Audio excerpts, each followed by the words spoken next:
we should turn our camera on over here. Yeah, so they can see you. Turn off your mic.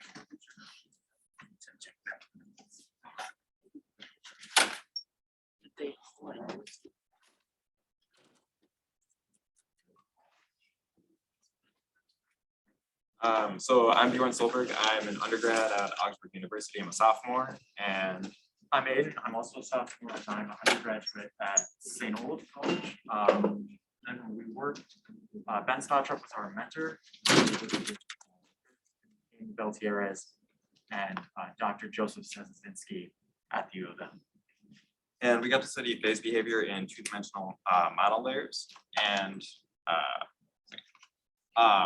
one of the cool things that we got to look at was specifically pattern formations in soft materials. So monolayers are typically made out of lipids, and they're a soft matter of biological material. And pattern formation is really difficult in these kinds of with biological material. Pattern formation is very difficult, as you can see here with this like small little video that I took through my microscope. That none of this is uniform. It's all very moving around. Things are undulating, and it's a very difficult process in order to get patterns to form. Before making patterns, though, I had to get introduced to monolayer research. So I had to learn what lipids were, what monolayers were. Lipids are just fats, and or simply are just fats. Monolayers are just one atom thick layers across the top of the water. And we used a Langmuir trough, which is a Teflon trough that holds pure water. And we deposited the monolayers on top of the water using a syringe. And here on the left-hand side of the trough, you'll see a barrier. That's Teflon as well. And so that will compress the monolayer so we can increase the pressure. On the right-hand side here, I have one photo of the monolayer. This is hydroxycholesterol. And using fluorescent microscopy, we can break up the monolayer into binary images, or binary parts of an image. So we have a dark phase and a light phase where we get the fluorescence shining through. So I had to learn about that, and I also had to learn basic Python in order to understand qualitatively what was happening, quantitatively what was happening within the monolayer. So first I had to, analyzing hydroxycholesterol, we decided to look at it we had to analyze our hydroxycholesterol domains, which are these dark circles, and we were looking at it by the rate of compression. So we used 20% hydroxycholesterol mixed with DMPC. And what we learned is that the rate of compression does affect the exact size of those domains. So these domains are roughly about, 4 to 6 microns in radius. So the faster that you compress the domains, the smaller your radius gets, and the smaller your domain gets in area. And the slower that you compress it, the larger your domains get. And this creates very uniform patterns. So as you can see here, we compress the monolayer, and most of these are very, very circular and very uniform generally across that. And we still get very tight distributions when we compress very quickly. However, when you compress a little bit slower, you get wider distributions as far as size goes. This is important though, because normally there's not a whole lot of things that you can do to control biological materials through like large macro scale things. And going back an image, this huge Teflon trough, that's like one giant thing compared to the scale of these, which are in microns. So you can see that it would be difficult to normally control the behavior of these. And it works out pretty well that we can control these. And one of the other things that we wanted to look at when analyzing these monolayers is that the area fraction is a factor that comes into play. The area fraction is the percent of the image that's dark versus white. And it turns out that as you increase the pressure, you're increasing your area fraction of the dark relative to the white. So at higher pressures, we can get up to almost 25% being the dark phase. But it turns out that the speed of compression does not affect the area fraction overall. So at the same pressure, you roughly have the same area fraction. And that makes for very consistent and uniform patterns. One of the other things that we wanted to look at is through these two videos. This is a very different chemical though, but it does have some interesting behavior. These are very low frame rate videos. They were at 3 frames per second, so they're kind of jumpy, but you'll see these fingers that pop up on the left-hand side. And these fingers kind of start forming and they develop over time. So over 10 minutes, they start with very numerous fingers, and then you get to going, as they develop, they kind of congeal together, and you get small fingers that pop up, or fewer fingers, but much thicker and larger. If we take still shots of them at different points in time, we have 0 to 10 minutes, just to show the development of these, where you can actually see what's happening a little bit better. And these kind of develop in very different and unique ways. So this exact sample was racemic DPPC mixed with hexadecanol in a 3-to-1 ratio. This next slide shows a little different variation of that, which is a 5-to-1 ratio of the exact same chemicals. And so those fingers that we showed before actually pop up into these really long lines. And these are, the behavior of this is really specifically unique because before with hydroxycholesterol, we were able to create circles and patterns. And now we have these lines that create different patterns as well. And Aiden will go a little bit more into depth about pattern formation with some of these very long fingers. One of the problems that we run into though when doing lipid monolayers and analyzing them is that the samples can get contaminated very, very quickly and very easily. Anything in the air that touches them or carries debris, such as dust, can pop up. If the samples get eroded over time, so old samples will create a bunch of different problems when you are imaging it. So here's just an example of some of the bad or very poor images that we got when things go wrong.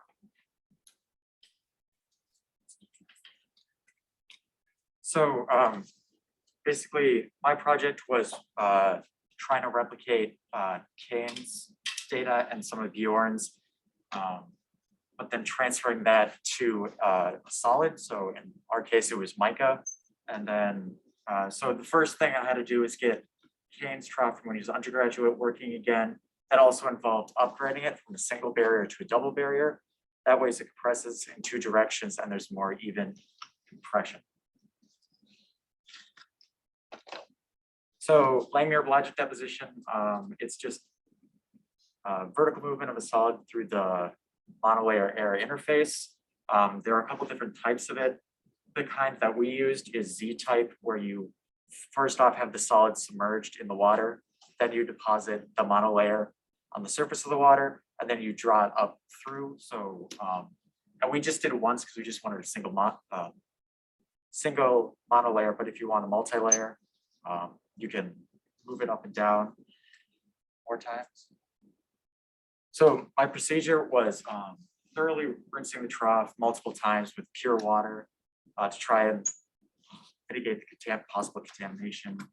And then cleaving the mica. So there were these mica rectangles and you'd cleave it on both sides so that you have a near atomically flat surface.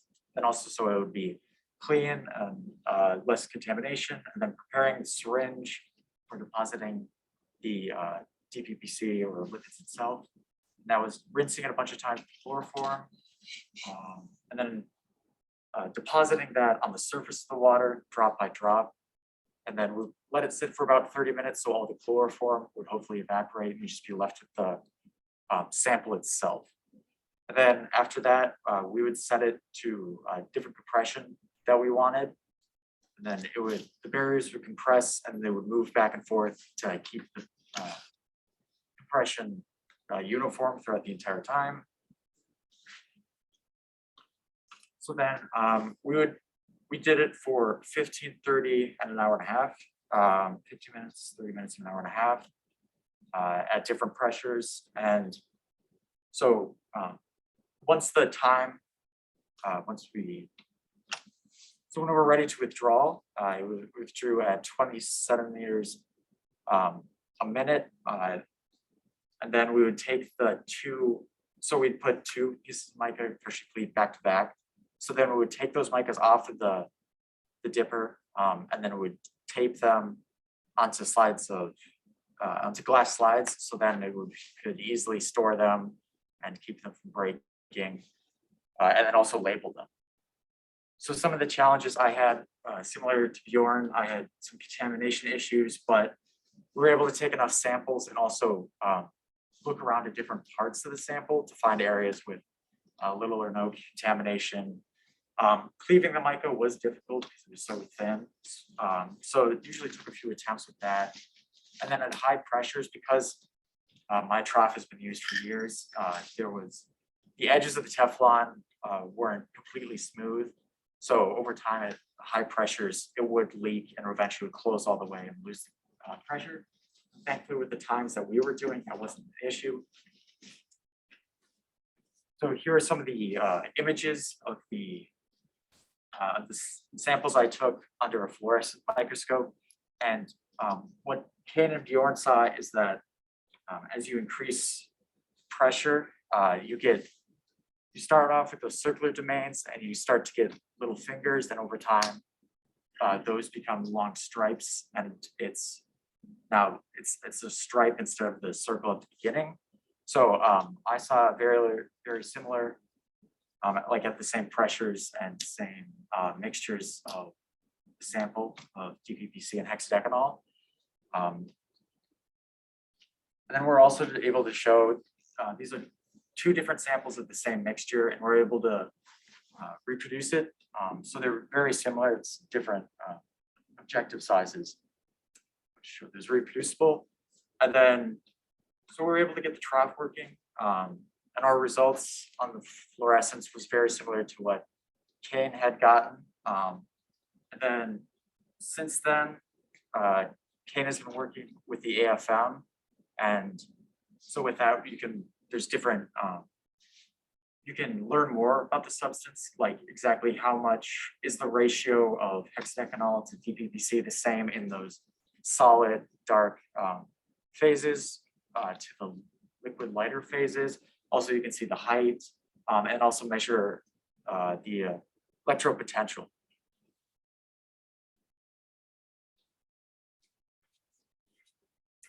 So this is our group of people that we worked with over the summer. So there was me and Aiden, and then we had all of our lab mates, and we wanted to say thank you to them as well. And we wanted to say thank you to Professor Joe Zasazinski here at the University of Minnesota. And we also wanted to say thank you to NASA Space Grant for funding all of our research this past summer. Without it, it wouldn't be possible. And then if there are any questions, we're happy to answer those too. Yes. What was the water you used? Was it deionized or? Yeah, so we used pure deionized water because we wanted it as clean as we could get it, and we didn't want any materials or anything in there to affect it. So monolays are also amphiphilic, and the electric dipole moments would get affected by that. So pure water is specifically very much needed. The second part that comes with that, where did the contamination come From just touching like really any surface, there's surfactants on almost all surfaces. And so if we touch one of our syringes to something, even just a small knock on something is a source of contamination. And since this is also happening on the scale of microns, the tiniest amounts really affect everything. So we're wearing gloves and really like we're also covering our troughs due to limit airflow in and out.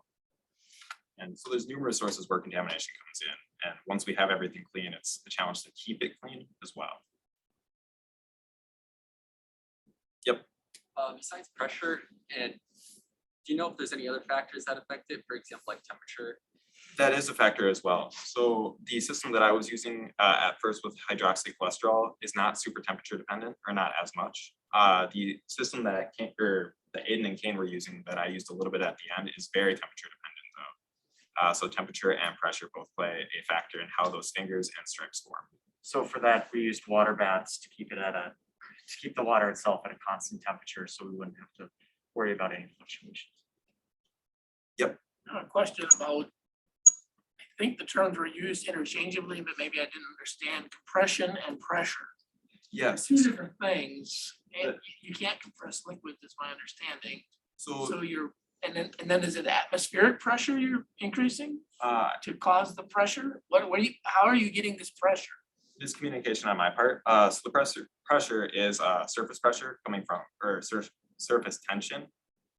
So as we shrink the area on top of the area on top of the water, those molecules have to be closer and closer together, so they push and pull on each other far more, and then that creates surface pressure overall. But it's in the vertical and up and down direction is my So understanding. surface tension is what you're after. Yes, and then I think we use pressure interchangeably.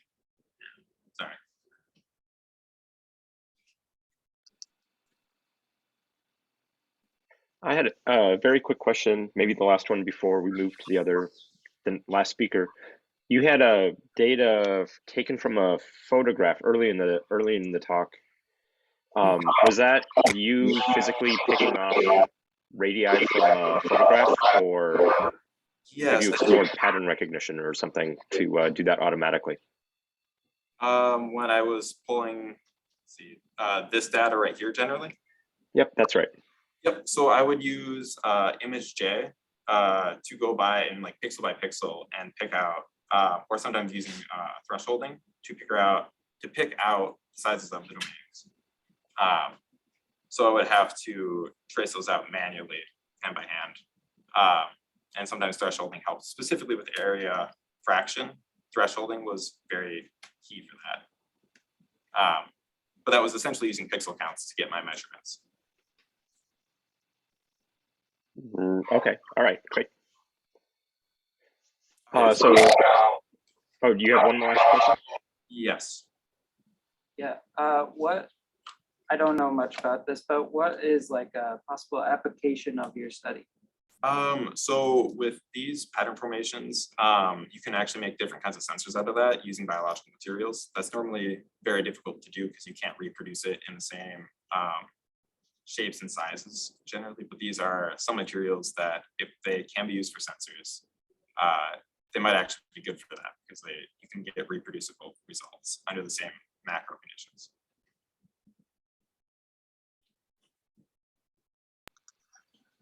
Okay, so we have one final speaker of the session. I don't see him connected by Zoom, Dominic, but maybe he's in the room.